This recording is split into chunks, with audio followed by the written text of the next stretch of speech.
Seruput kopi dulu, Lur. Kali ini kita bahas sesuatu yang cukup bikin ramai di kawasan Asia Tenggara. Malaysia dikabarkan kesulitan mendapatkan rudal anti kapal NSM dari Norwegia.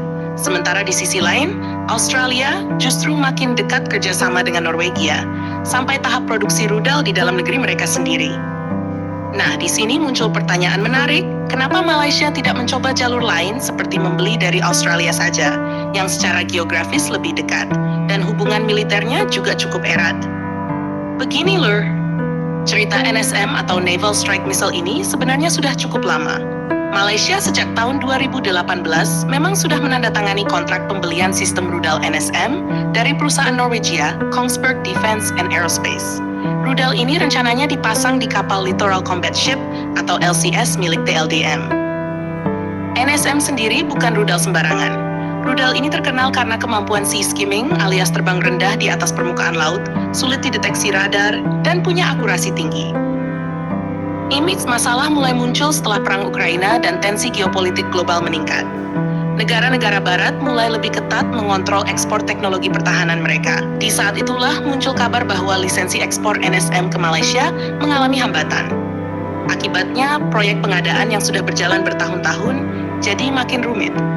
Yang menarik justru Australia bergerak sangat cepat.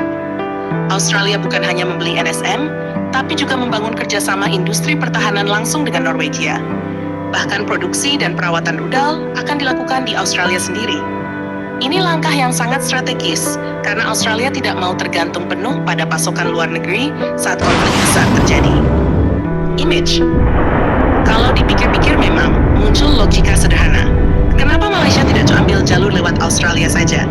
Dekat secara wilayah, jalur logistik lebih pendek, dan Australia juga punya fasilitas produksi sendiri. Tetapi dalam dunia militer tidak sesederhana beli barang elektronik, Lur. Pertama, ada masalah lisensi dan izin ekspor pulang. Walaupun Australia nanti memproduksi atau merakit NSM, hak teknologi dan izin ekspor tetap berada di tangan Norwegia dan sekutu barat lainnya. Jadi Australia tidak bisa sembarangan menjual ulang ke negara lain tanpa persetujuan pihak asli pemilik teknologi. Kedua, ada faktor politik dan kepercayaan strategis.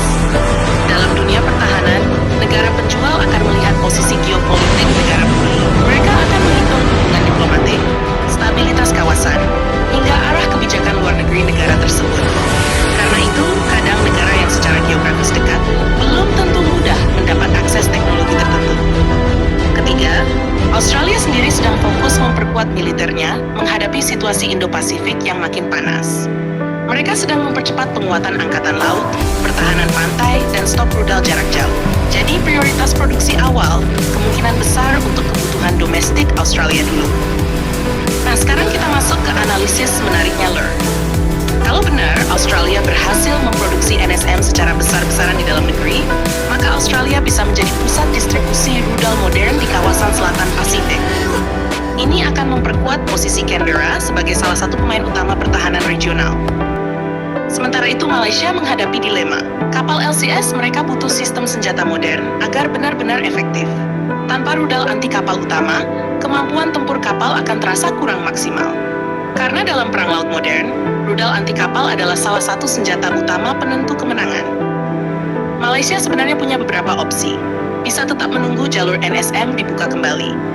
Bisa mencari alternatif rudal lain seperti Exocet dari Prancis, Atmaca dari Turki, atau bahkan sistem rudal dari Korea Selatan dan Tiongkok. Tetapi, setiap pergantian rudal berarti perlu modifikasi sistem kapal, radar, software tempur, sampai integrasi launcher. Itu semua mahal dan makan waktu. Image. Di sisi lain, Indonesia juga perlu belajar dari situasi ini. Dalam dunia militer modern, bukan cuma soal membeli alutsista, tapi juga soal jaminan suplai saat krisis. Karena itu sekarang banyak negara mulai mengejar transfer teknologi, produksi lokal, dan kemandirian industri pertahanan. Australia sadar soal itu. Mereka tidak mau hanya jadi pembeli. Mereka ingin jadi produsen sekaligus pusat logistik regional. Langkah seperti ini yang membuat negara punya daya tahan militer lebih kuat saat konflik besar terjadi. Kalau melihat perkembangan sekarang, kawasan Asia Pasifik memang sedang memasuki era perlombaan rudal dan sistem pertahanan modern. Jepang meningkatkan rudal jarak jauhnya, Australia memperkuat NSM dan Tomahawk, Korea Selatan mengembangkan misil hipersonik, sementara Tiongkok terus memperbesar armada dan rudalnya. Artinya, ke depan negara-negara ASEAN juga akan menghadapi tekanan untuk memperkuat pertahanan laut mereka. Karena jalur Laut Asia Tenggara adalah salah satu jalur perdagangan paling penting di dunia. Jadi menurut admin, andai jalur politik dan lisensi memungkinkan, membeli lewat Australia memang bisa jadi solusi logis bagi Malaysia. Dekat, lebih cepat logistiknya, dan potensi dukungan teknis regional lebih mudah. Tapi kembali lagi, dalam dunia pertahanan semua tergantung izin teknologi, kepentingan geopolitik, dan hubungan antar negara besar. Yang jelas, satu hal luar, sekarang negara yang punya industri pertahanan sendiri akan jauh lebih aman dibanding negara yang hanya bergantung impor penuh. Karena saat dunia mulai panas, akses senjata modern bisa berubah jadi alat tekanan politik. Jangan lupa subscribe, like, dan komen membawa